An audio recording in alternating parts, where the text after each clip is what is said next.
En hoe bepaal jy, jy het nou genoem, alles gebeur so in jou lewe net nou en dan, maar hoe bepaal jy, dit gaan nou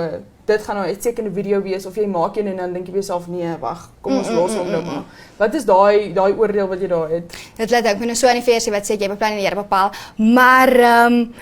die ding is, veral met Meta, wat nou so oorgegaan het, jy weet nie wat is 'n kick en wat nie, jy weet nie wat sal hit wees vir die mense nie, van soms is dit 'n video wat jy sommer gedink het, is letterlik niks, en dan vat dit vlam en dit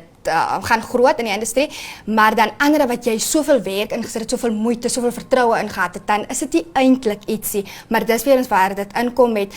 verskillende mense wat verskillende dinge van hou. Jy moet goed voel oor jou video. As dit groot gaan, great, dan is dit 'n wen. As dit nie, dan is dit iets wat jy van gehou het, dis iets waarin jy geglo het en jy dit daar buitekant gesit, en dit sal die regte audience kry, as dit nou, al is dit nie nou nie.